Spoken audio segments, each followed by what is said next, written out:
como, como evitarse uno la movilidad, especialmente aquí en Bogotá. Creo que todos vivimos muy lejos de la Universidad de los Andes, pero bueno, ahí vamos. Y yo creo que ya el semestre entrante vamos a entrar gradualmente a lo presencial. Y esto es muy interesante, la sesión que vamos a tener. Tenemos dos invitados muy especiales. Nicolás, pues lo conozco, juzguen la edad. A Nicolás lo conozco por su padre. Jorge Arturo, cuando yo era ministro de Agricultura, éramos muy buenos amigos y estaba en Flores y luego emprendieron esto de Ecoflora y todo el mundo de los bioinsumos. Nicolás es presidente mundial de la agremiación de los bioinsumos y está pues íntimamente ligado con la agricultura regenerativa. Y Felipe Sardi, pues que conversando con él antes de iniciar, pues también lo conozco por el papá. Mejor dicho, yo lo conocí chiquito, hijo de Orlando, gran amigo mío y de Estela. Y Felipe nos invitó el próximo jueves a La Palma y el Tucán.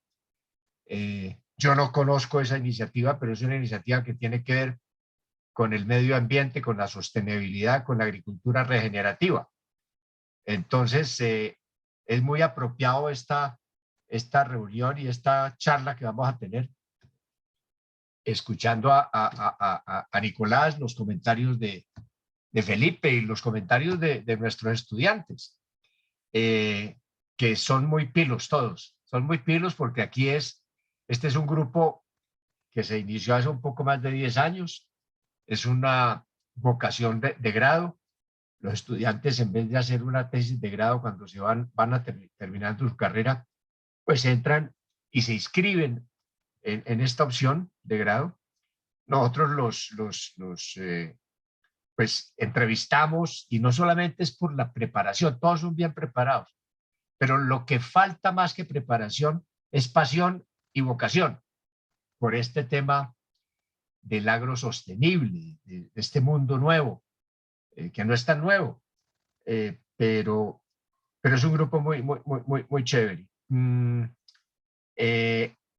Y el marco dentro del cual estamos conversando a nivel mundial, pues es ni más ni menos que la cumbre de Glasgow. Yo he estado pendiente de los discursos. Yo le decía a Felipe, a otro Felipe, a Felipe Bayón, el presidente de Ecopetrol que está allá, Felipe, ¿cómo vería de bueno estos tipos, todos los jefes de Estado, hablando de sostenibilidad, hablando del mundo del cambio climático? Cuando yo estaba estudiando en Suecia, en Estocolmo, me tocó como estudiante asistir por los laditos, colarme a la cumbre climática que hubo en Estocolmo en 1972. No sé si ustedes se acuerdan de eso.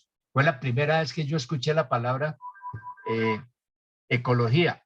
Y desde entonces, uno de los puntos fundamentales de cada cumbre climática es cuando se decide cuándo y en qué fecha va a ser la próxima. Y entonces todo el mundo se prepara pues para ese recorrido burocrático que ha sido muy largo. La cumbre de París creo que fue la que más avanzó, por lo menos en compromisos cuantitativos. Vamos a ver qué sale de Glasgow. La Agencia Internacional de Energía acaba de emitir su informe actual 2021. Lo he estado leyendo, me parece muy bien elaborado, se ha profundizado mucho. Y Nicolás y Felipe, acabo de escuchar al secretario de Agricultura de los Estados Unidos en Glasgow anunciando una inversión de $4.000 millones en lo que ellos llaman agricultura inteligente. Pues que nos expliquen qué es eso de agricultura inteligente. Y hacen mucho énfasis en distritos de riego. O sea, llegó la hora de la agricultura inteligente, la regenerativa, la sostenible, qué sé yo. Y para ello se requiere mucho talento humano. Claro, convención, honestidad intelectual, ética, pero también talento humano, y es lo que estamos tratando de formar en este grupo. La Universidad de los Andes no tiene agronomía, no tiene veterinaria, no tiene zootecnia, pero tiene todas las carreras, desde biología, derecho, administración, y ahí hay un talento humano grande y este tema se volvió multidisciplinario. Yo paro aquí, salvo mejor opinión de cualquiera de ustedes. No sé cómo quieres, Luis, que ha sido nuestro coordinador y moderador y ordenador de la palabra, ¿cómo quieres que comencemos? Una breve presentación de cada uno de nuestros alumnos, que son muy pocos, son 7. Y arranquemos escuchando a Nicolás y interactuamos. No sé si Nicolás prefiere dedicarle, por ejemplo, 40 minutos, 30 minutos a una exposición y luego entramos a un conversatorio, que es lo que más pienso yo y siento que es más rico en este ejercicio. Luis, te doy la palabra. Sí, Carlos Gustavo, perfecto. Lo que podemos hacer, dado que esta es una sesión experimental, por primera vez tenemos 2 invitados en Anedia, podemos hacer lo siguiente y es darle a cada uno unos 15, 20 minutos para que nos den una exposición de ellos y con referente a sus proyectos, haciendo énfasis en agricultura regenerativa, como lo mencionaba Carlos Gustavo. Y luego de esa exposición de cada uno de ustedes, de Felipe y Nicolás, abrimos espacio para el conversatorio con los estudiantes. Ellos por lo general tienen preguntas muy puntuales sobre la temática o aportes de las investigaciones que cada uno ha hecho en el pasado con la industria agrícola, de agronegocios, sostenibilidad, turismo de naturaleza. Entonces, pues empecemos así, Carlos Gustavo. Listo, entonces me parece que 15, 20 minutos, ¿les parece, Nicolás y Felipe? Arrancamos. Listo. Perfecto, perfecto, Carlos Gustavo.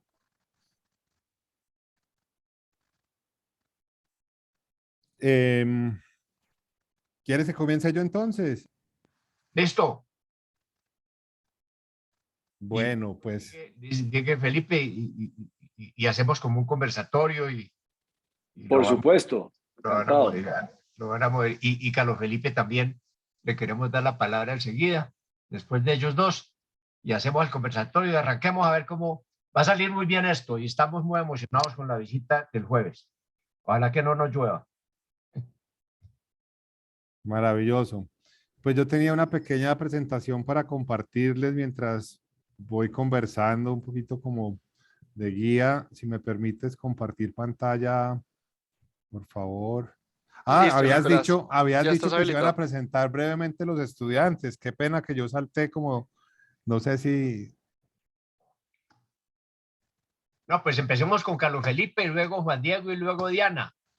Prepárense los demás. Pues voy a empezar así muy brevemente. Hola Felipe, hola Nicolás, qué placer tenerlos por acá.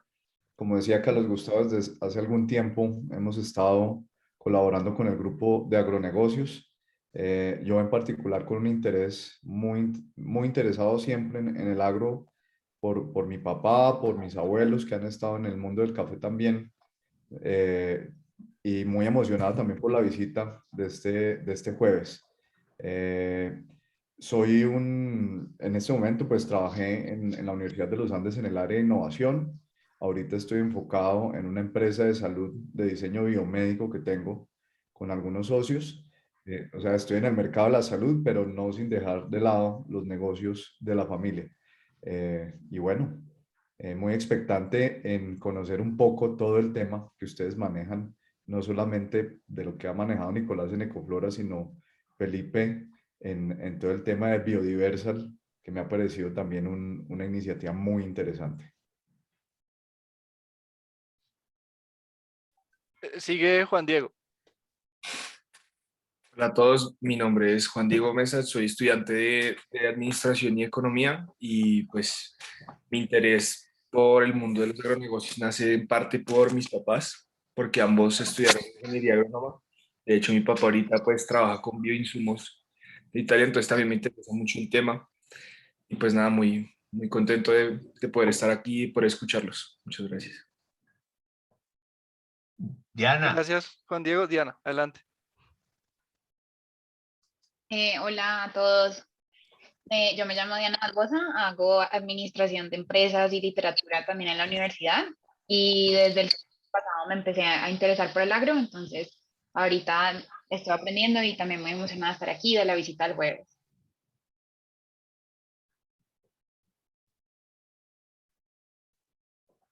Sebastián, Buenos días, Nicolás y Felipe. Discúlpenme, estoy un poco enfermo, pero bueno, yo también soy estudiante de Administración de Empresas en los Andes. Ya voy casi terminando. Y mi interés por el campo sí no es algo más familiar, sino un interés personal que se me despertó alrededor de hace unos 2 años, cuando decidí incursionar, sobre todo allá en Cartagena, a tratar y mirar a ver un negocio de siembra de marañón debido a todas las oportunidades que porque encontré en el mercado y que se han ido presentando y cada vez cobrando más relevancia. Y he dedicado mis esfuerzos en esta clase a hablar del marañón y más recientemente de la tilapia. Entonces sí, me complace saludarlos. Mucho gusto. Gracias, Sebastián. Continuamos con Camilo. Yo soy Camilo, también estudio administración y mi interés en el agro es porque creo que como jóvenes tenemos la responsabilidad de hacer algo con el agro colombiano. Tengo una empresa de café hace 2 años larguitos y también muy emocionado por la visita el jueves. Muchas gracias por este espacio y por acompañarnos. Muchas gracias.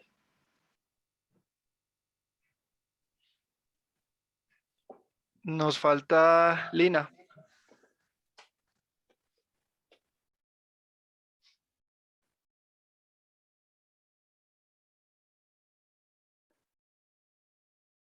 Lina, creo que encendiste el micrófono, pero no te estamos escuchando.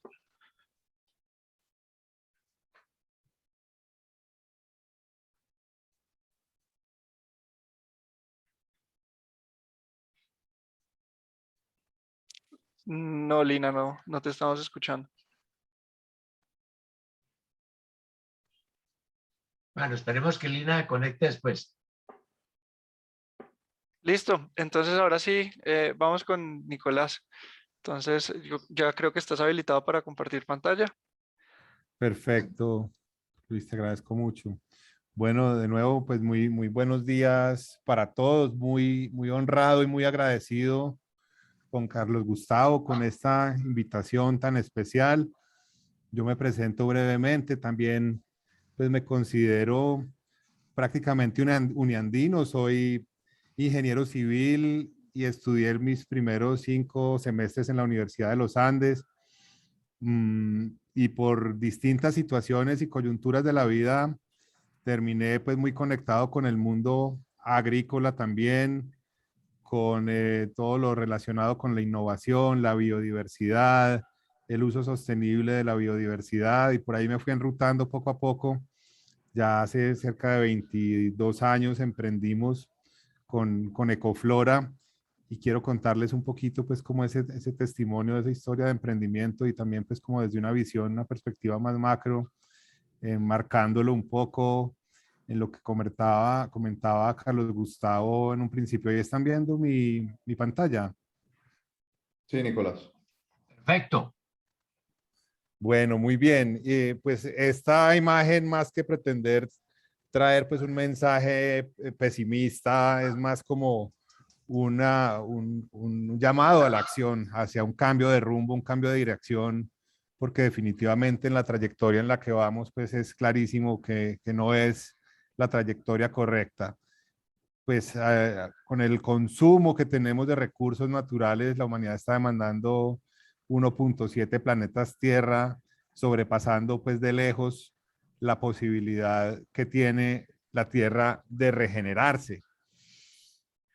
Y hablamos del cambio climático quizás como uno de los problemas que más están en la mente de la mayoría de las personas en este momento, pero realmente es una crisis planetaria mucho más amplia, en múltiples dimensiones, interdependientes, interrelacionadas, incluso habiendo algunos de estos límites planetarios en estado más crítico, que tienen que ver, por ejemplo, con la integridad de la biosfera, todo el tema de la pérdida masiva de la diversidad genética, el tema también de los límites sobrepasados en lo que tiene que ver con los flujos biogeoquímicos del fósforo y el nitrógeno, que en gran medida pues tienen que ver con la actividad agrícola.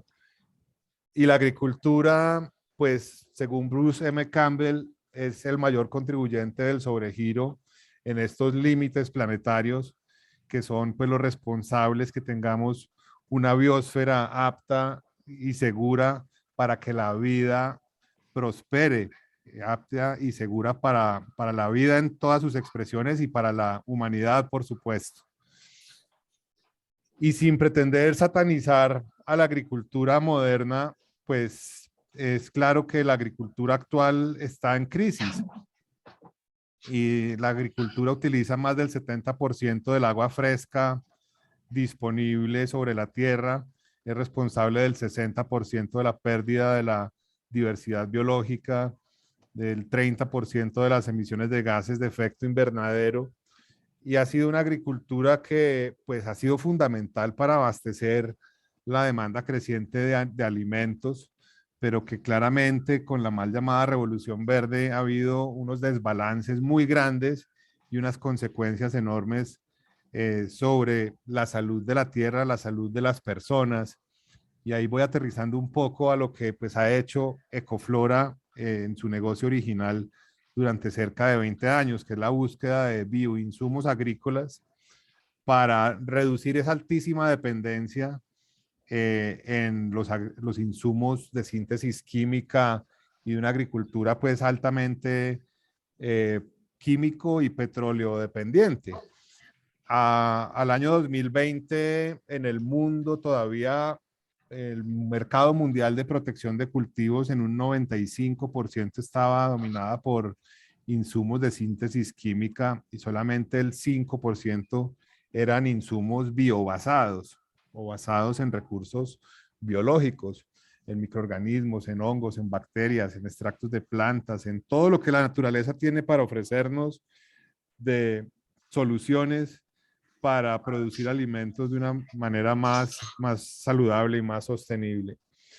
Sin embargo, pues esta altísima dependencia nos ha demostrado que venimos de sistemas productivos degenerativos, altamente dependientes de insumos externos, y que es urgente un cambio de paradigma, no solamente en la agricultura, sino en la forma de concebir el desarrollo, hacia un desarrollo que deje una huella positiva y que nos aleje de esa aproximación extractivista que deteriora el capital natural y que lo erosiona progresivamente, llevándonos a que estemos, como decía en un principio, muy cerca de superar unos límites de los cuales posiblemente no haya reversa. Pero aquí pues es más un mensaje de optimismo y de posibilidad del que yo quisiera dejar, con la importancia de cambiar ese paradigma con respecto al que gobierna y que es el predominante, el sistema agrícola predominante. Tiene un enfoque muy orientado a maximizar las calorías producidas, a las economías de escala, a la externalización también de impactos sociales y ambientales, entre otros impactos, digamos, nocivos por la forma de producir alimentos que ha sido la predominante.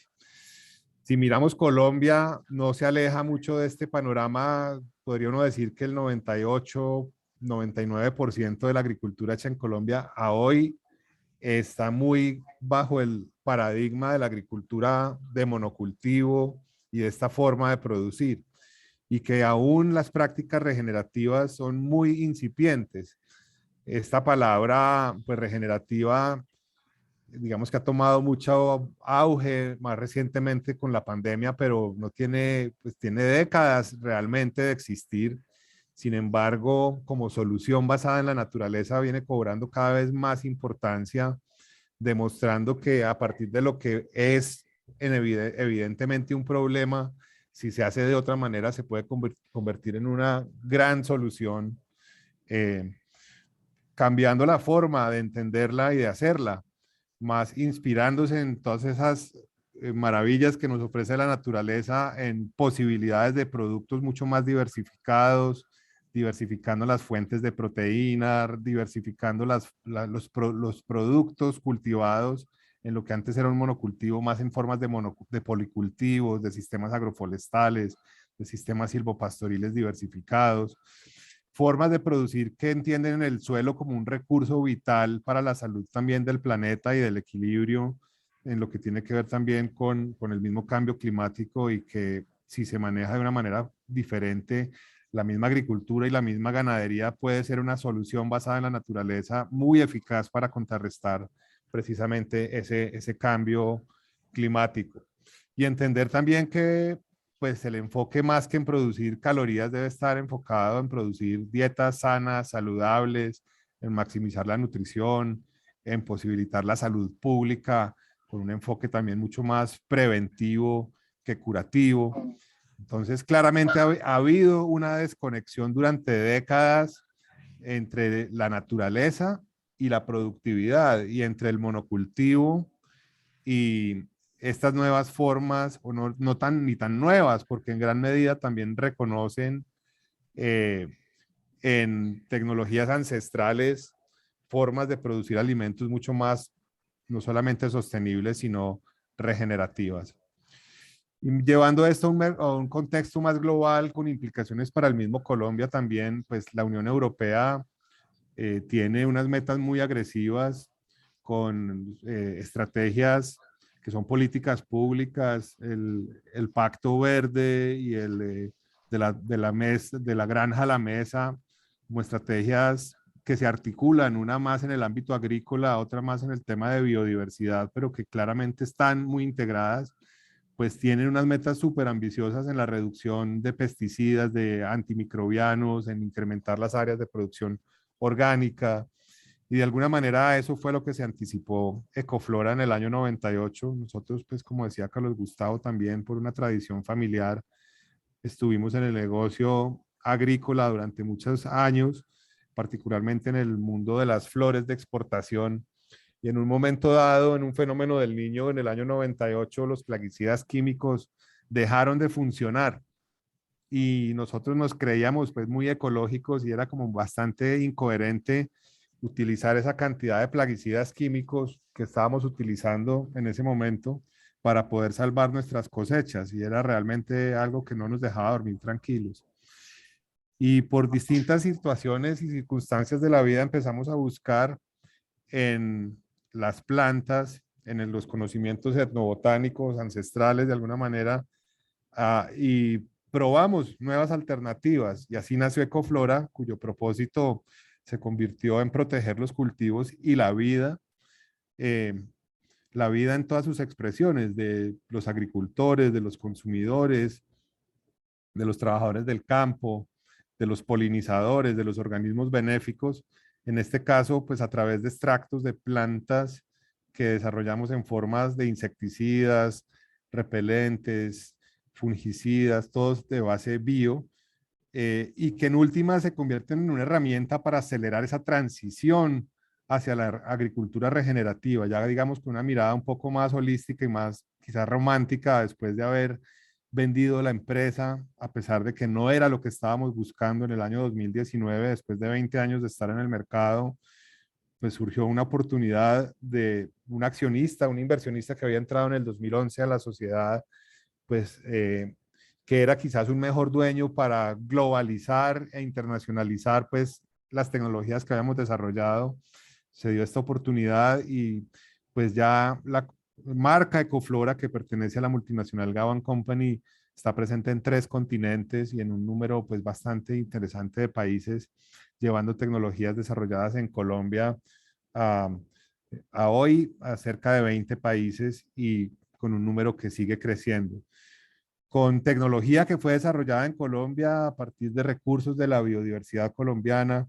El año 2019 pues hubo, digamos, otro hito muy relevante, que fue el Premio Mundial de la Industria de Bioinsumos, en el que se reconoció a EcoSwing como un producto pues, de talla mundial que ha resuelto una gran diversidad de problemas en múltiples cultivos que están en una transición de agricultura 2.0, altamente dependiente de insumos químicos, sintéticos, externos, hacia una agricultura pues limpia en un principio, otros más hacia la agricultura orgánica y en un momento dado, ojalá, como decía ahora, quizás con una perspectiva un poco más romántica, en el momento en que estos mismos bioinsumos puedan dejar de ser necesarios, cerrando un círculo quizás un poco utópico, pero que la agricultura regenerativa llevada a toda su esplendor y potencial nos ha demostrado que incluso estos bioinsumos son un puente hacia formas de producir mucho más, eh, por definición, sostenibles y verdaderamente regenerativas. Esto se está viendo ya a escala, no solamente a nivel de minifundio, autosuficiente, sino también países, pues y destaco acá el caso de Brasil, donde ya hay sistemas de policultivo de cientos o miles de hectáreas eh, eh, produciendo de manera verdaderamente regenerativa de los suelos, de las aguas, de la biodiversidad. Y en particular, pues también me refiero aquí a algunos de los beneficios que la bioprotección puede traer como una solución basada en la naturaleza. Como decía Carlos Gustavo, pues ahora hace un par de años estoy presidiendo la Federación Mundial de la Industria de Bioinsumos Agrícolas y buscando maneras de cómo acelerar ese tránsito de la agricultura del monocultivo, quizás la 2.0, hacia la agricultura regenerativa, que no solamente integra soluciones basadas en la naturaleza, sino también, ahora lo mencionabas también, ¿qué será agricultura inteligente y agricultura de precisión? Pues yo creo que no todo se lo podemos entregar ni a las máquinas ni a la inteligencia artificial. Serán seguramente herramientas muy importantes, pero no podemos desconocer, pues por un lado, lo que la naturaleza nos ha enseñado, ni que somos parte de ella, y por lo mismo una visión mucho más holística, mucho más sistémica, en la que se integren esos múltiples aspectos para una agricultura que no solamente alimente la humanidad, sino que pueda ayudar a regenerar sus procesos vitales para producir fuentes de bienestar y de vida. Brevemente, pues quisiera cerrar y si da ahora espacio para un pequeño video, pues magnífico, si no les dejamos el link, pues Ecoflora sigue, digamos, con muchas expectativas, trazando también un rumbo en lo que tiene que ver con innovaciones a partir de la biodiversidad botánica de Colombia. Y nos sentimos sumamente agradecidos y afortunados con la posibilidad de haber descubierto en un fruto de las selvas colombianas, que es la jagua o la genipa americana, el colorante azul natural, que es el único color que le hacía falta a la industria alimentaria para completar la paleta de colorantes naturales. Lo llaman el santo grial en la industria de alimentos. El azul pues es un color muy escaso en la naturaleza. Y a través de esta especie y de otras especies venimos haciendo procesos orientados al desarrollo de redes de abastecimiento regenerativas también. ¿Qué quiere decir esto? En formas de abastecernos de materias primas que no solamente pues nos dan un beneficio a nosotros, sino que dejan algo positivo para las comunidades con las que estamos trabajando y para la naturaleza. En este caso, promoviendo la siembra de árboles en sistemas agroforestales, silvopastoriles, en sistemas de restauración ecológica, pero a su vez trayendo oportunidades de ingreso a comunidades marginadas, indígenas, afrocolombianas, campesinas, en distintas partes, zonas del territorio nacional con quienes venimos trabajando pues de la mano en estos procesos. Y con muchas expectativas de poder convertirnos en poco tiempo en el primer ingrediente natural de origen colombiano en ser aprobado por la FDA en los Estados Unidos como un ingrediente grado alimentario y asimismo por el Codex Alimentarius como un ingrediente seguro y apto para consumo humano, lo cual nos permitirá llevar esta solución a cerca de 130 países, pero de manera pues más importante para nosotros poder generar todo ese impacto positivo que queremos hacer, que queremos llevar a través de lo que estamos promoviendo con la siembra masiva de esta especie en la forma como la estamos promoviendo. Entonces dejo ahí por ahora para poder tener espacio, pues primero para Felipe y luego para conversar. Muchas gracias. Nicolás, maravilloso, muchas gracias, Felipe. Luis, antes de escuchar a Felipe, que hay varios Felipes, a Felipe Sardi, no, escuchando a Nicolás, yo no me canso y además me vuelvo cansón, porque se los he mencionado a todos ustedes, de recordar la frase magnífica de un filósofo inglés, Richard Bacon, de hace 400 años, cuando dijo, la mejor forma de manejar la naturaleza es obedeciéndola. La mejor forma de manejar la naturaleza es obedeciéndola. Eso pasa además con las mujeres también. Tal cual. Bueno, Felipe, bienvenido. Muchas gracias, Carlos Gustavo. Nicolás, felicitaciones. Admirable todo lo que han hecho en Ecoflora. Felicitaciones y gracias por esa charla inspiradora. Yo quisiera complementarla, si me permiten, para no repetir los mismos temas, muy rápidamente presentándome. Soy colombiano, estudié en el Colegio Los Nogales, graduado en el año 91, luego me fui a estudiar en la Universidad de Tulane, Finanzas y Economía, trabajé en banca de inversión, eso digamos era mi mundo, me encantaba el tema de los números y todavía me encanta, creo que es neurálgico para cualquier empresario construir sobre digamos una buena base financiera. Monté una compañía en Florida, de hecho con un tío que conocemos con Carlos Gustavo, de la mano de Ernesto de Lima y gente de mi familia, y empezamos a construir una marca para importar café de Colombia a Estados Unidos, jugando en el negocio de commodities más importante del mundo, y me quebré en el 2008. Ese fue mi máster esencial en mi carrera empresarial. Me devolví en el 2008, tuve que trabajar muchos años con mi familia en otra industria y en otros campos para poder pagar las deudas que debía, pero siempre me quedé con la intención de regresar y volver a darle una oportunidad a esa industria que, como algunos de ustedes saben, es de las más volátiles del mundo, es un commodity por excelencia. 3.3 billones de tazas de café se sirven al día a nivel mundial. Hay 25 millones de familias alrededor del mundo que producen café, 140 o 150 millones de sacos, y por supuesto Colombia es de destacar.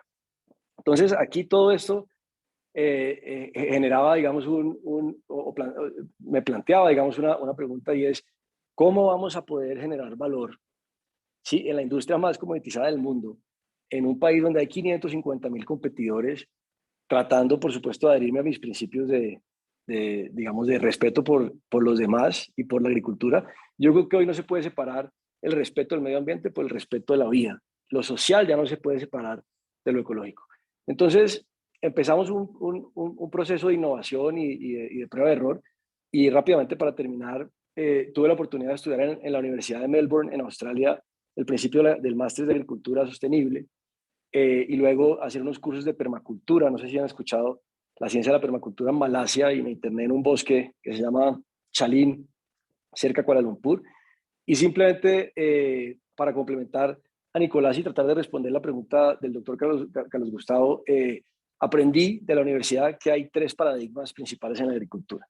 El primero, que conocemos supremamente bien, que es aquel del Green Revolution, o la revolución verde, que es lo que hoy prima en el mundo y principalmente en Colombia, que son monocultivos llevados a producir la mayor cantidad de kilocalorías por hectárea, casi que sin importar si los insumos son externos e internos. Simplemente es un tema de producción al máximo, lo que hoy nos ha llevado a plantearnos si realmente, pues, este esquema es sostenible. El segundo paradigma, que es el Smart Agriculture, la agricultura de precisión, dentro de la cual cabe la agricultura de precisión, la agricultura inteligente, y ahí hay que hacer una distinción clarísima, y es que eso no es lo mismo necesariamente que el tercer paradigma, que es la agroecología. Es decir, podemos compartir muchas cosas y podemos, por supuesto, utilizar la tecnología como lo hacen en el Smart Agriculture, pero no es lo mismo. Es el tercer paradigma, es la agroecología, y dentro de la agroecología cabe el tema de la agricultura regenerativa, la permacultura, la biodinámica, una cantidad de movimientos que se han formado, pero no es otra cosa, como decía Nicolás, que buscar cómo nos apoyamos en la naturaleza, aprendemos de la naturaleza, emulamos lo que ocurre, por ejemplo, en un ecosistema de bosque, para aplicar en un diseño agroforestal o en un diseño agroecológico una solución en el caso, digamos, de la industria agrícola. Entonces, hay que tener un poco cuidado porque específicamente en el contexto colombiano, ya quiero pasar a hacer muy breve una presentación que nos genere, digamos, un marco en el contexto colombiano. Tenemos una cantidad de retos frente a este segundo paradigma que dice, vamos a utilizar tecnología. Vamos a salir de la situación en la que estamos utilizando inteligencia con drones, por supuesto satelital, sensores, todo el tema de ahí, y eso es espectacular. Pero en Colombia, así como en la mayoría de los países productores del mundo, somos pobres, tenemos una cantidad de retos, una topografía arrugada, geografía completamente difícil para temas logísticos. Tenemos una agricultura atomizada, 6 millones de hectáreas en millones de pequeños agricultores, y el censo agropecuario lamentablemente empeora cada vez que lo hacen. Por debajo de la línea de pobreza, la soberanía alimentaria ni siquiera se alcanza en los ecosistemas más prósperos de la agricultura colombiana, por ejemplo el cafetero. Y entonces uno dice, bueno, esto suena maravilloso y la iniciativa del paradigma del Smart Agriculture es magnífico, pero ¿y cómo hacemos para aplicarlo en países como Indonesia, como Vietnam, inclusive como China y por supuesto como Colombia? Y ahí ya hace un reto enorme y es donde yo creo que debemos mirar al tercer paradigma, que es a donde nosotros encontramos un detonador de valor increíble, una fuente intangible espectacular, y es cómo hago para construir con los suelos ricos en microbiología y con los bosques y con los sistemas que podemos diseñar agroforestales, valor intangible, porque no solamente es un tema de trabajar con la naturaleza, sino hacer plata, que es muy difícil. Y ahí quisiera compartir con ustedes cómo los problemas, si me permiten compartir, Luis Felipe, por favor. Listo, Felipe. Gracias. Cómo los problemas pueden ser, según además uno de los principios de la permacultura, soluciones muchísimas veces. Y eso nos pasó a nosotros. Quisiera compartirles rápidamente un par de ejemplos de cómo logramos detonar valor en este contexto. Ahí pueden ver la pantalla, ¿cierto? Sí, ya la estamos viendo. Perfecto, perfecto. Gracias. Esta es una presentación que tuve el gusto de compartir con los empresarios de Israel, amigos, sobre el tema del contexto de Colombia. No me voy a detener aquí, distinto a repasar unas cifras con ustedes. Digamos que hay unas 114 millones de hectáreas en Colombia, de las cuales 5 millones están, 5,5 están en agricultura. El resto, digamos, las 31 que ustedes ven ahí son áreas de pastoreo, pero nos vamos a centrar principalmente en esas 5,5. Fíjense que café al 2019, por supuesto, representaba la mayor huella sobre esas 5 y pico hectáreas en Colombia, como era de esperarse, con, como les dije, aproximadamente 550,000 familias. Y la mayoría de estos productos, incluido por supuesto café, se exportan principalmente a Norteamérica. Quiero mostrarles aquí 2019-2020. Creo que el 2021 vamos a acceder a esta barrera de 2,5 billones de dólares específicamente en café, pero ahí están nuestros primeros productos de exportación. Claramente la mayoría de ellos, pues commodities, estamos hablando del café, banana, aceite de palma, azúcar, por supuesto. En el tema de las flores, digamos que lo vamos a dejar de lado, es un tema distinto, pero la mayoría de lo que nosotros producimos y exportamos en Colombia son commodities. Entonces, dice uno, ¿cómo me meto en este mercado a construir valor con semejante competencia? Y aquí en esta gráfica me quiero detener. Por años hemos estado en precios internacionales entre $1 y $1.50. Hoy estamos, por temas de cambio climático, además que están afectando las cosechas de Brasil, cerca de los $2. Pero es un negocio de millones de personas, de millones de toneladas de precio bajo. ¿Cómo hacemos para detonar valor utilizando pues todo el tema de la agricultura regenerativa, agricultura limpia como premisa de valor y descomoditizar este producto? Aquí yace la respuesta. Quiero detenerme aquí en esta gráfica para mostrarles que según un estudio que hicieron unos amigos de la industria, Luis Fernando Samper, no sé si lo conocen, y Giovannucci, que es un Daniele Giovannucci, que es un italiano experto, digamos, en calcular tendencias de mercado y indicadores importantes de la industria, dijeron en el 2015 la industria completa de café en el mundo estimamos que vale $200 billones al año. Es decir, se genera un valor de industria de $200 billones entre todas las actividades de la cadena de valor.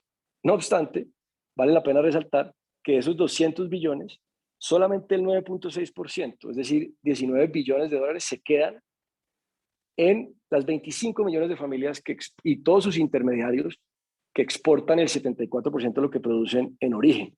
Es decir, ni siquiera alcanzamos el 10% de una industria que depende de nosotros los productores. El resto que ustedes ven ahí es, sí, por supuesto, algunos costos directos asociados a la mano de obra, al transporte, pero principalmente intangible.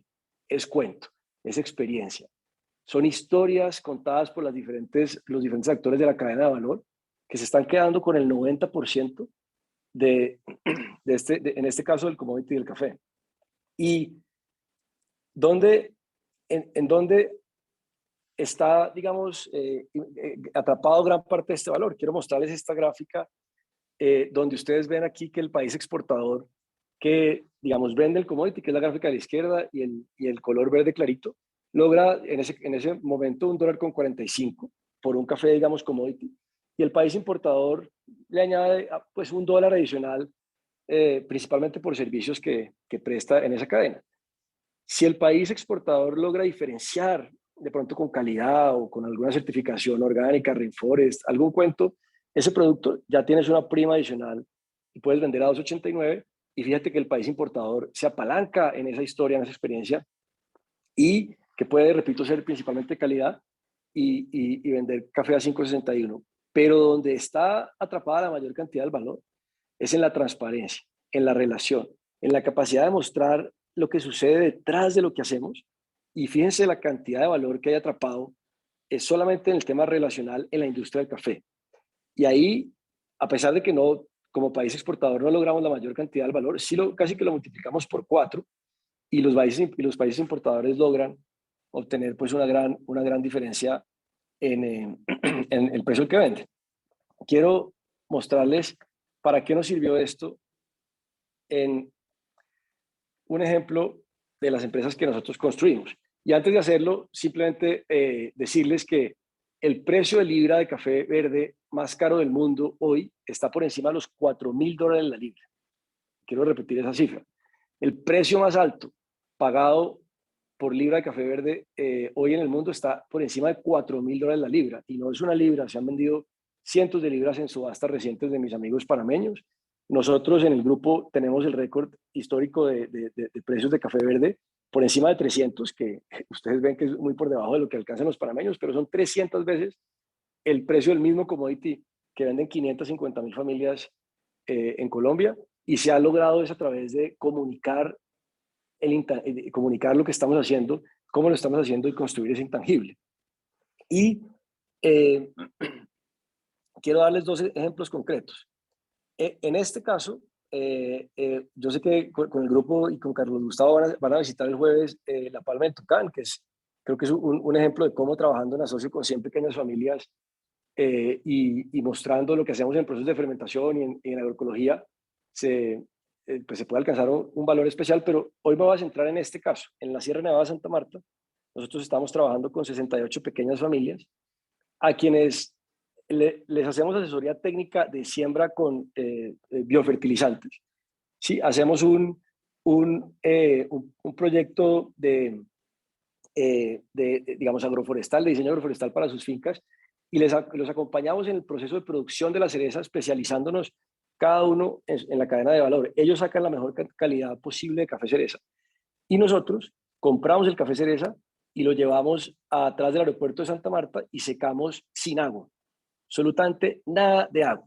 Aquí hay un cambio desde la producción hasta la transformación, porque en la transformación específicamente del café, tú puedes consumir hasta 200, 300 veces más litros de agua por kilo que si lo secas así como lo están viendo ustedes aquí, que esto es un café natural, es como si fuera una uva pasa. Es decir, que nosotros no utilizamos agua para lavar y remover ni la pulpa ni el mucílago del café. Este cambio, que además lo hicimos contándolo a través de videos, invitando a que nos visitaran, logra una transformación clave, no solamente desde el punto de vista de perfil organoléptico y de calidad, sino de percepción de valor. Y es, hoy tenemos un problema inmenso, sobre todo en las comunidades campesinas de la sierra, donde se está acabando el agua, ¿sí? Y quisimos montar un valor intangible que nos permitiera ahorrar en este momento hasta 14 millones de litros de agua, que es en lo que hemos producido hasta la fecha en el proyecto, probando que se puede sacar un gran café de calidad sin someter al medio ambiente, digamos, a un estrés tan importante como el de la industria tradicional. Esto lo hicimos, lo logramos y hoy estamos creciendo la capacidad al doble para trabajar con 100 familias. Es un ejemplo concreto de cómo logramos a través, digamos, de un esquema de protección del recurso hídrico y, por supuesto, sin descuidar calidad, generar un intangible para ser exitosos. En este caso, los cafés se están vendiendo a 10 veces el valor del commodity. Y el otro ejemplo, que va muy de la mano con lo que Nicolás estaba hablando, lo van a encontrar posiblemente el jueves en La Palma del Tucán.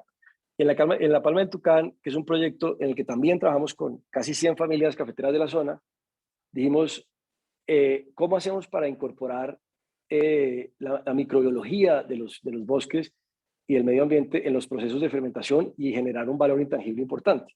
Entonces trabajamos de la mano de laboratorios de bioquímica aquí en Bogotá para identificar diferentes microorganismos que estaban presentes en los suelos, seleccionar, reproducir e inocular esos microorganismos en los sustratos de fermentación y obtuvimos unos perfiles bastante interesantes con los que hoy estamos trabajando con todos los cafés de las fincas vecinas.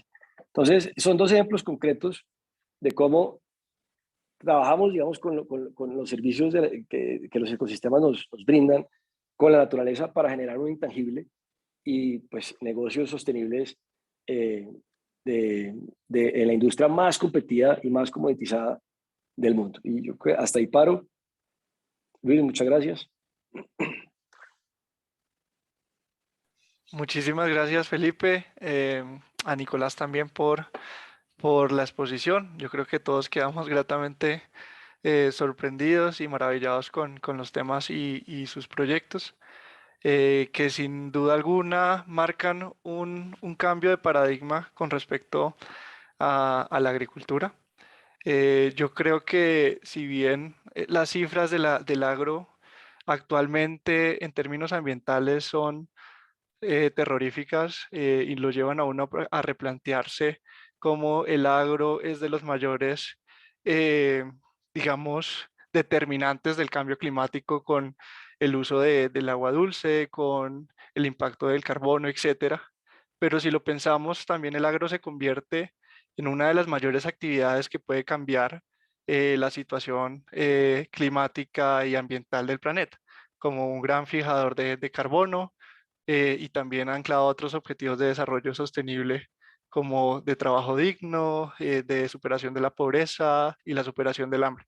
Entonces, sin lugar a dudas, en el agro hemos identificado ese sector donde los países deberían apostarle eh, con el propósito de remediar pues, la situación social y ambiental que actualmente pues, vivimos. Me gustaría entonces darle ahora la palabra a Carlos Felipe.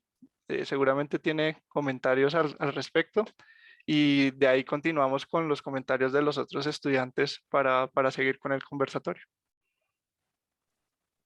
Bueno, más que comentarios, pues muchísimas gracias, Nicolás, Felipe, por todos los temas, insights que nos han dado en estas breves charlas que tuvieron los dos.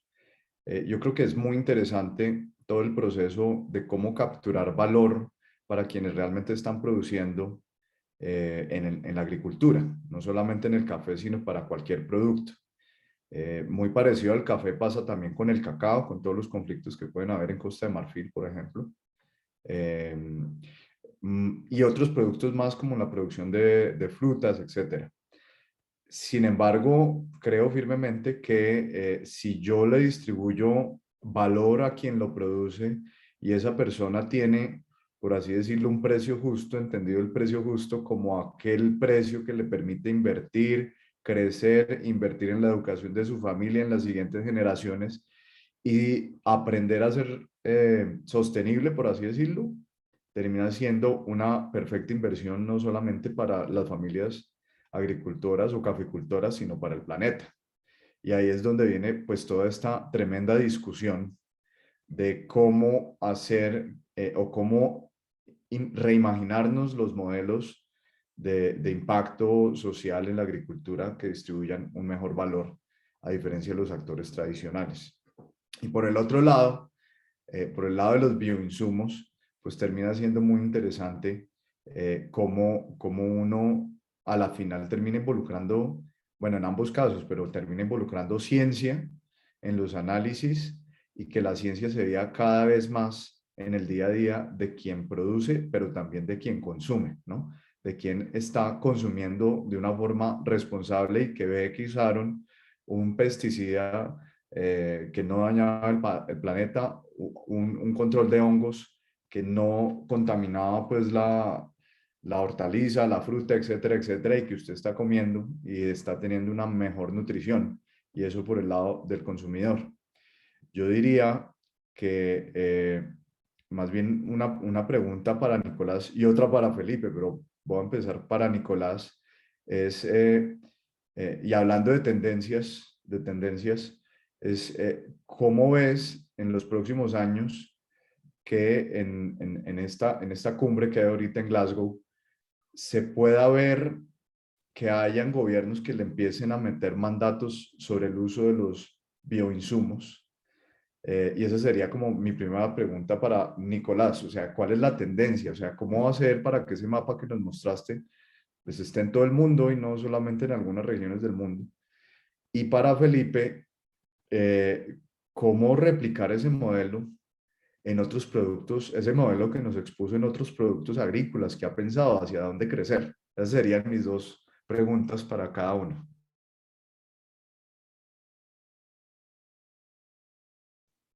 Gracias, Carlos Felipe.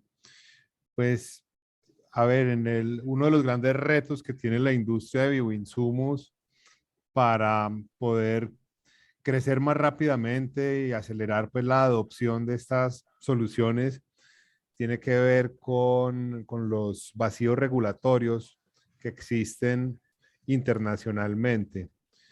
Las normas que fueron diseñadas para los plaguicidas químicos fueron diseñadas partiendo de que eran sustancias tóxicas, riesgosas, contaminantes, peligrosas, y la innovación siempre va más rápido que las regulaciones.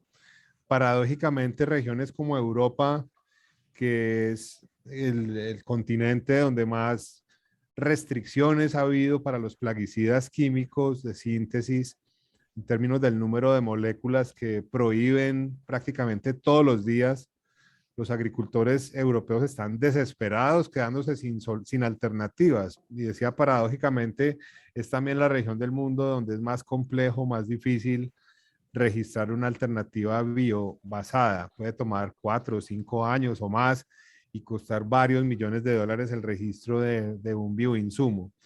Colombia en particular, pues ha tenido la fortuna de tener un marco normativo específico y apropiado que ha facilitado una industria formalizada en gran medida. Sin embargo, la informalidad y la piratería siguen siendo una de las principales amenazas. Una de las grandes soluciones definitivamente sería normas mucho más específicas y apropiadas para estas tecnologías, que reconozcan la naturaleza de las mismas en términos de su seguridad, de su inocuidad, de los pocos problemas o nulos problemas que representan para la naturaleza, para el ambiente y para la salud humana. Y pues en gran medida también el cambio de paradigma solo lo podrá acelerar una mayor conciencia, que en gran medida es lo que nos está haciendo falta. Y a todo nivel, desde los consumidores que tomamos decisiones todos los días sobre lo que consumimos y que las implicaciones que esas tiene, esos hábitos de consumo en la escogencia de marcas que les importa y aquellas que no tanto o que definitivamente no, pero también, por supuesto, en los profesionales del agro. A mí me sigue preocupando muchísimo que todo el tema de la agroecología, el manejo integrado de plagas y enfermedades basado en bioinsumos, siguen siendo rellenos en las carreras donde se forman a los profesionales, a los ingenieros agrónomos hoy en día, no solo en Colombia, sino prácticamente en el mundo entero. Y lo siguen formando muy desde los paradigmas de la agricultura, del monocultivo, de la revolución verde, aún hoy en día a estas alturas, y sigue siendo una realidad. Igual pasa a nivel técnico, en fin, es muy escaso lo que hay frente a la magnitud de los retos y las necesidades que tenemos. Entonces, bueno, y por otro lado, políticas públicas mucho más orientadas a favorecer y a estimular el crecimiento de estas tecnologías, de estas formas de producir, deberían ser mucho más coherentes y consecuentes precisamente con esas necesidades de cambios en las formas de utilizar el suelo, para poder tener formas de producir más sostenibles y regenerativas más rápidamente. Las externalidades positivas y negativas en la producción de alimentos, en la misma ganadería. No sé si vieron ayer el artículo del Espectador, muy preocupante, pues las investigaciones que demuestran lo difícil que es hacer una trazabilidad de la carne en Colombia, a pesar de que el mismo ICA tiene toda la información orientada hacia el tema de vacunación, pero los grandes focos de deforestación en el país están en los llanos orientales, cerca a Chiribiquete, a la Macarena, y no se está haciendo lo que se debe. Pero bueno, me terminé extendiendo en la respuesta. Políticas públicas mucho más orientadas a estimular estas formas de producción y a contrarrestar las degenerativas, por supuesto. Totalmente de acuerdo con Nicolás, pero aparte de las políticas públicas y el tema regulatorio, yo creo que tenemos que rentabilizar este nuevo paradigma. Ahí yace, en mi opinión, el catalizador del cambio. Hay dos libros que en ese sentido les recomiendo si quieren. Hay uno que se llama Creating Climate Wealth, o Generando Riqueza Ambiental, por Jigar Shah, que fue el fundador de Sun Edison, en donde, digamos, él habla de una manera como la industria, por ejemplo, de la energía fotovoltaica, rentabilizó la industria con leves cambios que tenían que ver con la estructura contractual, pero lo que quiero decir es que fue ese el catalizador del cambio drástico que vino, porque son los inversionistas a través de Wall Street y en mi opinión, la plata de no solamente de los gobiernos, sino de los actores de inversión global que transforman industrias, y en este caso creo que ahí tenemos que seguir construyendo formas de rentabilizar, ¿sí? Y lo segundo, alejémonos de pensar que la manera de rentabilizar es comoditizando, estandarizando. Les doy un ejemplo que para mí es tristísimo, y es el ejemplo de los bonos de carbono, de los bonos de compensación. Si ustedes se ponen a pensar, un australiano y un norteamericano pueden estar emitiendo entre 20 y 21 toneladas métricas equivalentes de CO2 al año. Nosotros, en Sudamérica y en Centroamérica, entre 3 y 4. ¿Y qué hacen ellos? Estandarizan todo en el mercado de bonos de carbono y le dicen, Carlos Felipe, como tú estás en 3 y yo estoy en 21, pues 21 más 3 es 24 y 2 es 12. Quieto ahí, que es el discurso de India y de todos quienes están oponiendo, digamos, al tema de COP26, lamentablemente, pero quieto ahí, no te desarrolles más, sigue con tus reservas naturales, sigue con tus comunidades empobrecidas, porque no te vamos a ayudar a buscar, digamos, la manera de innovar distinto, sino que te vamos a pagar por una compensación que necesitamos y nosotros seguimos en nuestras 20 toneladas. Ese discurso es es nocivo porque de alguna manera están poniéndole valor a unos servicios ambientales que quieren que el Global South, que digamos ciertas regiones del mundo provean. Y es ahí donde tenemos que decir, no, el uso que le vamos a dar nosotros a los servicios ambientales, a los ecosistemas nuestros, va a generar mucho más valor que tus $10 o 15 o 12 dólares tonelada métrica según el protocolo, que todo eso no es el valor que estamos buscando. Estamos buscando que gracias a la utilización de, por ejemplo, la agricultura regenerativa, la economía circular produzca muchísimo más valor. Y, por ejemplo, para responder la pregunta de Carlos Felipe, ¿cómo queremos proponer esto para que no sean cientos ni miles, sino ojalá millones de personas que lo puedan traer? Atrayendo inversionistas de capital a un sistema rentable de conversión de monocultivo a policultivo. En el caso de Biodiversal, que espero que disfruten el jueves, le estamos diciendo a los caficultores de Colombia, ustedes tienen un monocultivo de café. Ese monocultivo de café tiene de 7.000 a 10.000 palos por hectárea y realmente no mucho más que eso. Están produciendo un ingreso neto de 2 a 3 millones al año. Les hacemos una propuesta.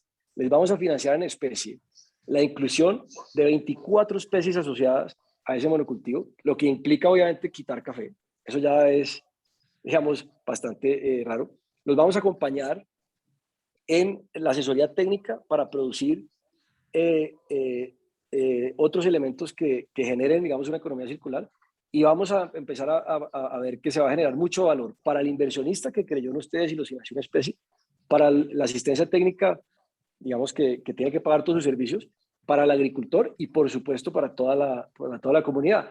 Entonces, en lugar de Guadañar, meta este galpón de 200 gallinas criollas encerrado, con, digamos, que van a ser la base, además de producir pollo y huevo, la base del control biológico de muchas de las plagas, una fertilización casi que gratis, y empieza usted a utilizar esos residuos para producción de fertilizantes orgánicos que luego vuelven al ciclo y agregan más valor. Entonces, lo bonito de este tema de la agroecología es que no solamente es un tema de los ingresos que existen y la reducción de costos, sino que empiezan a salir una cantidad de fuentes de valor adicional que la economía convencional ni siquiera sabe manejar. ¿Cómo será que no hay calculadoras serias hoy de economía circular en fincas? No existen. Yo he tratado, si ustedes han encontrado una, por favor, cuéntenme.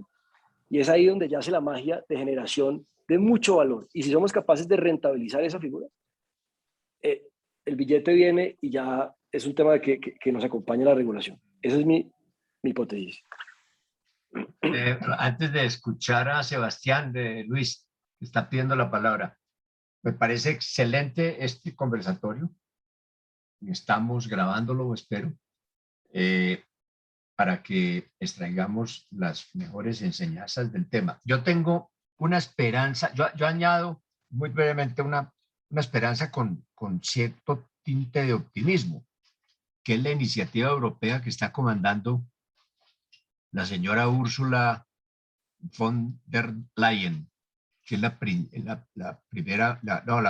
presidenta de la Unión Europea, que es una mujer muy interesante. Fue ministra de Defensa de Alemania, es médica, tiene 7 hijos y está dedicada a esto, a manejar la Unión Europea, y está proponiendo el establecimiento de lo que llama un border tax, carbon border tax, que no solamente se refiere al contenido de carbono, de dióxido de carbono, de emisiones de gases de efecto invernadero en los procesos productivos, sino en la trazabilidad de las buenas prácticas agrícolas. Eso está muy incipiente, pero sería muy interesante que el ingreso a los mercados más prósperos del planeta no esté condicionado a caprichos proteccionistas de un arancel, sino que esté condicionado a las buenas prácticas que tienen que ver con el planeta. Eso es un ideal, una ilusión, pero a mí me da mucho optimismo eso. Muchas gracias por los comentarios. Luis, le damos la palabra a Sebastián. Yo veo que... Sí, correcto. Adelante, Sebastián. Hola, Nicolás. Yo le tengo una pregunta. ¿Usted en su compañía ha logrado elaborar biofertilizantes o son únicamente pues bioinsecticidas, plaguicidas y demás? Y si no los ha elaborado, ¿por qué? Pues, ¿cuál es el cuello de botella? Porque no han podido. Gracias, Sebastián, por la pregunta. Por un tema de foco estratégico y de desarrollo de capacidades muy alineadas con ese foco, desde muy temprano nos decidimos hacer unas escogencias en cuanto al tipo de tecnologías que íbamos a desarrollar.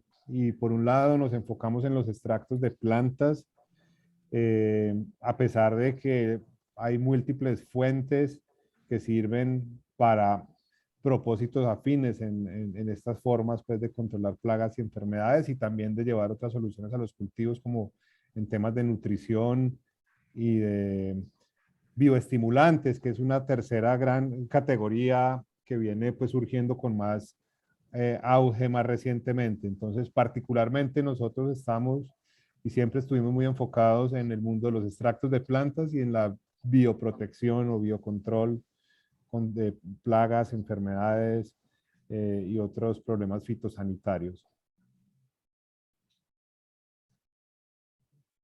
Ok, muchas gracias.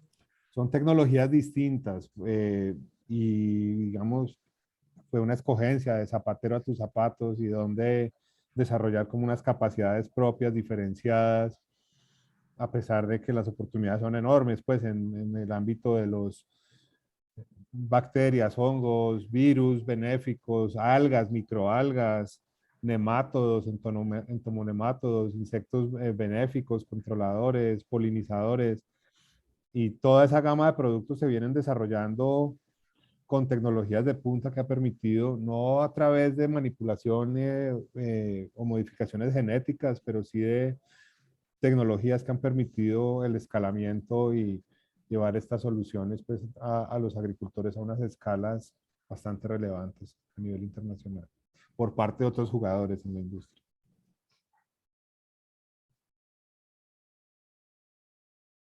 Muy bien. ¿Quién más hay, Luis, por ahí? Bueno, mientras se animan a alzar la mano, yo quisiera hacerle una pregunta a Felipe por un comentario que hizo ahorita en su intervención, y es de la importancia del acceso a capital para este tipo de proyectos. En ANEIA, en el pasado, hemos discutido la difícil situación del acceso a crédito de los productores colombianos, sobre todo porque muchos de los proyectos no son evaluados para su financiamiento con respecto al flujo de caja, sino con el patrimonio de los productores, y muchos de ellos no tienen el patrimonio suficiente para respaldar el crédito que están pidiendo, y los bancos o las entidades financieras no han entendido la dinámica del agro en Colombia, que tiene unos periodos de tiempo que el productor no recibe nada y requiere, pues no sé, en algunas ocasiones 5 años para empezar a producir, y la financiación requiere que al primer año ya empiece a pagar. Entonces, este tema ha sido difícil para el acceso a tecnologías, para la inversión, y estoy viendo o divisando que a futuro el acceso a crédito estará condicionado también al impacto social y ambiental del proyecto. Yo creo que tímidamente se han visto incluso algunos cambios. Ahora en Colombia, con el tema de las sociedades BIC, ha habido un tema de acceso a financiación preferencial con base al componente social y ambiental de los proyectos, pero todavía es muy incipiente. ¿Ustedes cómo ven ese panorama futuro? ¿Realmente creen que la banca hará ese cambio o estará motivada también con inversores privados de capital, como lo decía Felipe Sartre? No, en mi caso específico, Luis, yo veo un futuro muy difícil. Es más, veo cada vez menos interés en financiar regiones y cultivos tradicionales como, pues, como los que producimos en Colombia. El cambio climático, por ejemplo, que es un factor que apenas están empezando a ponderar las aseguradoras, todo el sector financiero, va a ser el más importante para negar ya ni siquiera la historia de crédito, ya ni siquiera cuánta tierra tiene, ni si tiene la capacidad de pago, ni siquiera su actitud de pago. Les doy un ejemplo que es pues en el que yo, digamos, me muevo y que conozco, y es, hay estudios muy serios, investigaciones muy serias de la industria del café, que demuestran que para el 2050 la mitad de la tierra cafetera no lo va a hacer. La mitad de la tierra que produce café hoy ya no va a producir café. Entonces, usted imagínese como un banco, como un asegurador, ponderando el riesgo de las erosiones que van a venir, de los cambios en los patrones de lluvia, por ende floración y por ende producción. Va a ser cada vez más inhóspito ese mundo, y es ahí donde yo creo que la solución no radica en los sistemas tradicionales ni de evaluación de riesgo ni de producción. Tenemos que romper ese ciclo, cambiar. Tenemos que llegar con alternativas diferentes a un sector distinto. A mí me encantan las fintech en Colombia, me fascina el tema del crowdlending, el crowdfunding, que está absolutamente regulado, lamentablemente, en el sandbox de la superintendencia hoy, retrógrado lo que está pasando ahí a nivel de regulación, pero yo creo que por ahí se puede generar mucho valor para quienes sí quieren probar, financiar modelos distintos de agro. Lo veo muy difícil para responderte de cada año más. Gracias, Felipe.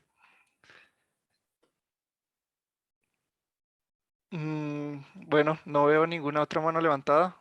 A ver, Camilo, Sebastián, adelante, Sebastián. Buenas tardes, ¿cómo están? Bueno, primero que todo quiero agradecerles por su tiempo y la excelente presentación. Mi pregunta va para Nicolás, y sobre la resistencia y la necesidad de rotar productos entre los químicos y los productos como EcoSwing. Y pues mi cuestión está en la resistencia que estos generan en las diferentes enfermedades fúngicas. Y lo que no me queda claro es que cómo se diferencian entre la fresa, las rosas, la mora, la gulupa o el arroz. Yo tengo entendido que en Chile están utilizando el Botran 2 y Botran 2 y Botran 75WP. Y lo que hacen es que rotan entre el EcoSwing y este producto químico. Entonces lo que hacen es una vez por temporada el químico y entre 2 o 3 veces por temporada el orgánico, en la brotación y la cosecha. Así que agradecería si me pudieras expandir en la vida útil de estos productos y pues su posible impacto en la cosecha como tal.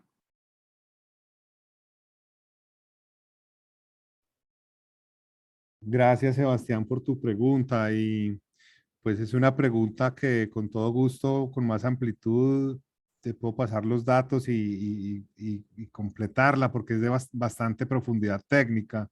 Sin embargo, pues de manera general, comentar que una gran diferencia entre este tipo de tecnologías, en particular las de los extractos de plantas, están hechas con metabolitos secundarios, que en últimas también son sustancias químicas de origen natural que fueron desarrolladas por las plantas durante milenios en sus estrategias propias de defensa contra herbívoros, contra depredadores.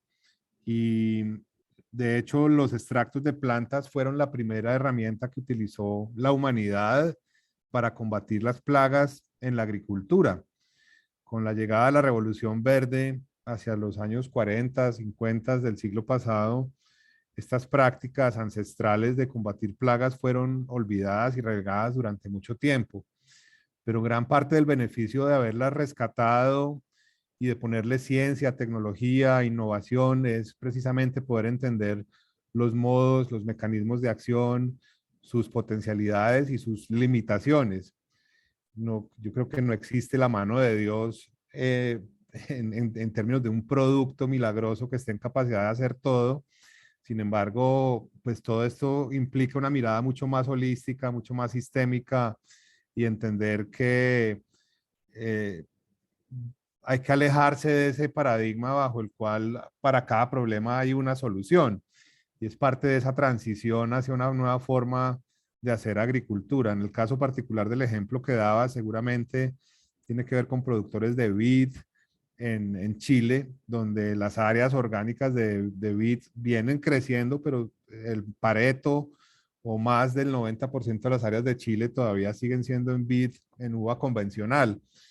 Y en ese tipo de sistemas productivos, la manera en la que se han venido incorporando los bioinsumos ha sido más en unas rotaciones, en la medida que el agricultor va tomando confianza y entendiendo las maneras en las que estas soluciones funcionan y las limitaciones que también pueda tener, y en la medida que va integrando nuevas soluciones que le permiten ir controlando las enfermedades con unos enfoques mucho más preventivos que curativos y con otra serie de prácticas que van más allá de solamente los productos fitosanitarios que aplica y también pues relacionadas con promover el restablecimiento de la biodiversidad en el mismo cultivo, de implementar una serie de prácticas también culturales y diversas, pues que posibilitan ir dependiendo cada vez menos y de manera progresiva de insumos de síntesis química. Frente a la resistencia, precisamente una de las grandes ventajas que tienen los bioinsumos como los extractos de plantas se da precisamente porque los insumos de síntesis química, para hablarlo de manera muy simple, están hechos de una sola molécula y generalmente de una sola molécula, algunas veces de dos, pero más de tres prácticamente nunca. Y de la misma manera los modos y mecanismos de acción son solo uno, lo cual hace que un insecto o un microorganismo tenga mucha más probabilidad de desarrollar mecanismos de resistencia frente a esos modos de acción. En el caso de los extractos de plantas, y qué pena si me estoy yendo pues, a términos ya un poco más técnicos, apenas, a pesar de no serlo, durante 20 años que estuve pues, en esta industria como empresario, pues eran preguntas que pues, venían frecuentemente y que fuimos con nuestro equipo técnico pues desarrollando. Los extractos de plantas tienen una altísima complejidad en su composición química, entonces una gran multiplicidad de sustancias activas y una diversidad también en los modos y mecanismos de acción. En este caso, acciones desecantes de las esporas, también estimulantes de del sistema de defensas de la misma planta para protegerse mejor contra las enfermedades y de esa manera pues ha permitido la posibilidad de reducir sustancias y moléculas que anteriormente ante la falta de estas alternativas que pues son más recientes, pues era muy difícil producir a escala industrial orgánicamente y pues de nuevo, orgánico es un paso, pero digamos, la necesidad es ir más allá del orgánico en la dirección y en la trayectoria de una agricultura más regenerativa, porque no necesariamente ser orgánico implica carbono neutralidad, por ejemplo, ni necesariamente un orgánico certificado, no necesariamente tiene que ser que sea regenerativo para los suelos. Hay prácticas orgánicas que no necesariamente son del todo sostenibles. Y creo que ahí hay una gran oportunidad de encaminarse más hacia lo regenerativo y como Felipe bien lo decía, monetizarlo, que no se quede esto solamente en un tema romántico, sino que permita diferenciar esta forma de hacer agricultura. Y qué pena terminé mezclando varios temas en una respuesta a una pregunta bastante técnica, pero así la concluyo. No, perfecto. Muchas gracias, Nicolás.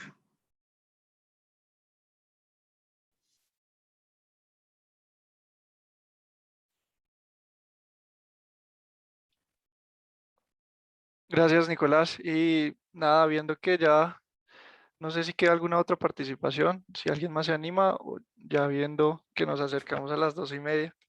Ahí está Camilo Gutiérrez, Luis. Ah, bueno, listo, Camilo. Entonces hagamos esta última intervención Perfecto. y terminamos. Entonces, Listo. adelante, Camilo. Felipe, Nicolás, gracias por la charla. Ha sido muy interesante este espacio y gracias por compartirlo con nosotros. Yo también estoy metido en el tema del café desde hace ya un par de años y tengo una preocupación, si ustedes pudieran tal vez ayudarme con ella, y es que encuentro que los campesinos en general son un poquito conservadores cuando uno les habla de nuevos métodos para ser más sostenibles. Siguen teniendo como esa tradicionalidad ahí, les cuesta dar el paso a hacer cosas nuevas. ¿Ustedes cómo harían que un campesino como que dé el paso para tener más confianza y usar nuevas técnicas?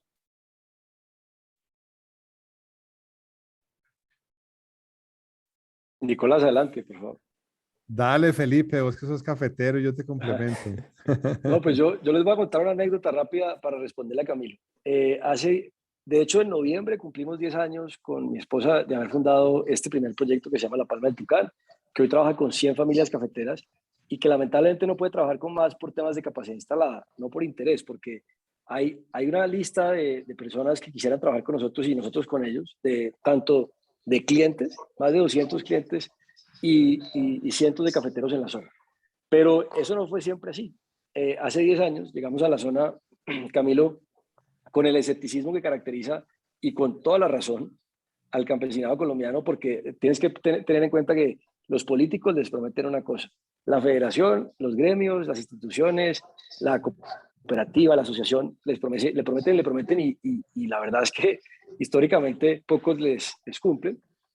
Nosotros nos inauguramos con esa percepción cuando llegamos a la zona, invitamos, recuerdo, a 100 personas que habíamos con la Junta de Acción Comunal definido para invitar con sus familias, con una lechona y con música, inclusive me acuerdo de tarima y cerveza, pues es decir, no estábamos escatimando en costos de inversión y llegaron 3.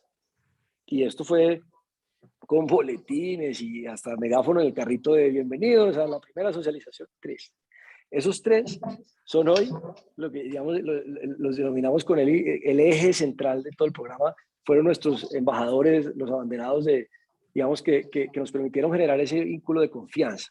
Entonces, ¿cómo se rompe eso? Con confianza. Y es muy difícil decir, fácil decirlo, muy difícil hacerlo, porque evidentemente el escepticismo pues es una barrera social increíble a la hora de proponer innovación. Entonces, en mi opinión, y con base en nuestra experiencia, lo mejor es demostrarlo primero uno. Entonces, desde ese momento, siempre que proponemos algo, lo hacemos en nuestra finca demostrativa. Por ejemplo, La Palma del Tucán, la finca de café. Vamos a hacer un policultivo con 24 especies asociadas, 8 por cada estrato, y vamos a tratar de probar que podemos utilizar biofertilizantes para eso. Lo hacemos en una hectárea nuestra, la acercamos, los invitamos constantemente, varias veces al año, para que juntos vean que nosotros estamos en esa finca demostrativa haciendo lo mismo. Biodiversal, que es el otro programa que te conté. Nos compramos una finca en la zona de la mesa con las peores características. La de menos agua, la mayor, digamos, de 1.7 hectáreas, que recoge, digamos, el promedio nacional, con la mayor cantidad de pendiente, de mayor erosión, pésimos suelos físico-químicos y estructura, los más comprometidos. Y ahí empezamos a probar nosotros mismos y los invitamos a capacitaciones ahí para que primero los escuchamos, porque la agroecología, que es lo más importante, parte de escuchar las soluciones del campesinado, porque casi siempre tienen una buena idea mejor que la tuya y casi siempre tienen la razón. Entonces es un tema de doble vía, es un tema también de demostrar que uno está comprometido con la innovación y que quiere arriesgar, y poco a poco vas identificando en la comunidad esos embajadores que pueden confiar más en ti por diferentes razones, los vas empoderando en la experiencia, eso es lo que nos dio resultado, y ellos mismos se encargan de promover el proyecto. Y así hacemos, ahorita estamos en la Sierra Nevada, vamos a hacer con 1000 familias en el Cañón de las Hermosas en Tolima, lo estamos haciendo en Chiriquí, al norte de Panamá, y siempre que llegamos a hacer una propuesta, primero somos súper respetuosos, lo hacemos a través de nuestra propia finca piloto, siempre escuchamos a las comunidades, lo primero que hacemos es escuchar antes de proponer, y poco a poco vamos generando esos vínculos de confianza con algunos actores, y se demora 1 año, 2 años, depende, entras digamos, con esta receta. Indudablemente, déjeme hacer un comentario antes de despedirnos. Lo que suscitó pues la respuesta, la pregunta, muy bien hecha, lo que suscitó la respuesta de Felipe, pues es una realidad de apuño. Tú ya lo dijiste, Felipe, la experiencia me ha enseñado que el elemento fundamental se llama trust, confianza. Confianza. Confianza viene de una raíz griega, que es la misma raíz griega de la cual proviene el crédito. Entonces, crédito no es solamente prestar plata. No, es que yo le doy crédito a Nicolás Koch porque le creo. darle crédito. Entonces, es el trust.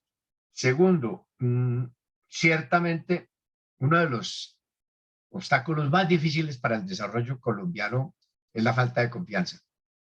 Y la confianza se perdió por razones obvias, por un sistema político absolutamente ensombrecido por el dolo, por la mentira, por el engaño, y una democracia que tiene la falencia más grande, que es la falta de confianza. La gente no confía, y ojalá que se rompa ese ciclo de desconfianza, pues con nuevos dirigentes, y sobre todo, digo yo, y aprovecho siempre la oportunidad para hacer la cuña, con la esperanza de que jóvenes como ustedes entren al servicio público y a la política. Claro, nadie quiere saber de política, pero yo los insto a esto.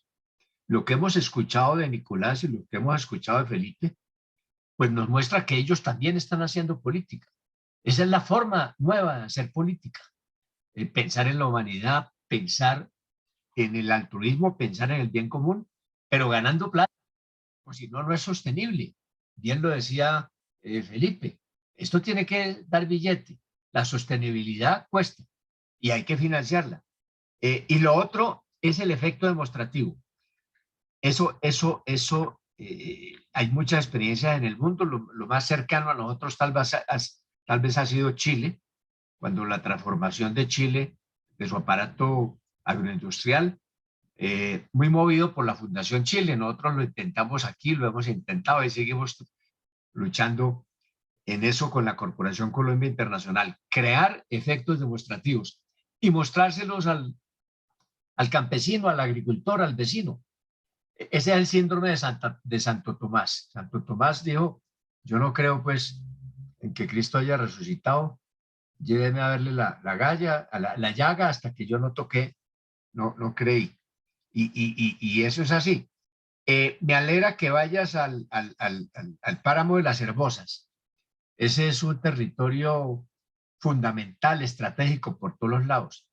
Es parte del macizo colombiano, y el macizo colombiano es el mayor tributario, poca gente lo sabe, del sistema amazónico en aguas. Puede que no tengamos todo el área amazónica, pero sí somos los mayores tributarios de agua, y el páramo de las Hermosas ha sido emblemático en eso. Y el páramo de las Hermosas también es emblemático en la historia, Felipe. Ahí nació el pacto que le dio origen a las FARC y demás. Y en Plantas y en Gaitania hay un dirigente cafetero que te recomiendo, si no lo conoces, que lo contactes, que realmente tiene mucha ascendencia sobre la comunidad, que es Camilo Enciso. Y hay es decir, cuando hice un trabajo sobre inclusión financiera, estaba en el Banco de la República, yo iba convencido de que allá no iba a encontrar tejido social, precisamente porque Estado no hay. Usualmente donde no hay Estado es donde más tejido social hay. Donde no hay tejido social es en Bogotá. En Bogotá no hay ningún tejido social.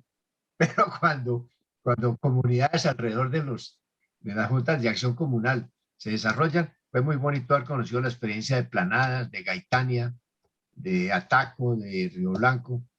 Hay una materia prima con la cual trabajar. Yo creo que ha sido maravilloso la generosidad de ustedes, Nicolás y Felipe, en esta charla. Y claro, se queda uno corto, quiere saber mucho más, pero es sembrando la semillita. Y el trabajo más grato que yo he tenido en la vida, Felipe y Nicolás, pues ha sido de los muchos que he tenido, es sembrar la semillita entre los jóvenes de talento, que ojalá se aventuren a mirar con confianza los buenos ejemplos que nos han traído Nicolás y Felipe. Y la moraleja es que se puede, sí se puede, pero hay que trabajarlo, eso no es echando carreta, sino haciendo las cosas bien hechas como ellos lo saben hacer. No sé qué otro comentario ahí antes de despedirnos y proseguir la brega.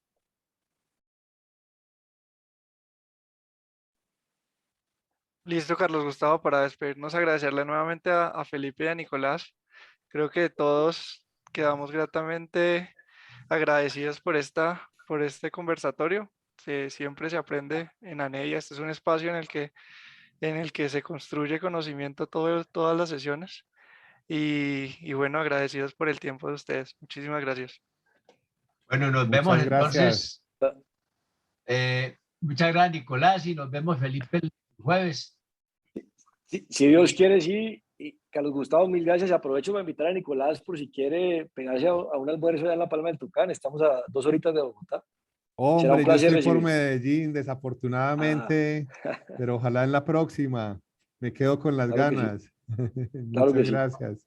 Muy bien. Y muchas gracias a todos, Carlos Gustavo, por la invitación muy amable. Un gran abrazo. Saludos a todos y saludos a las familias, a Sí, Jorge, señor. tu padre, a Orlando, a Estela y a todos Muy los. bien. Nos veremos. Les digo, Hasta un abrazo pronto. y gracias. Gracias por la oportunidad. Hasta luego. Gracias, hasta luego. Hasta luego, muchas gracias.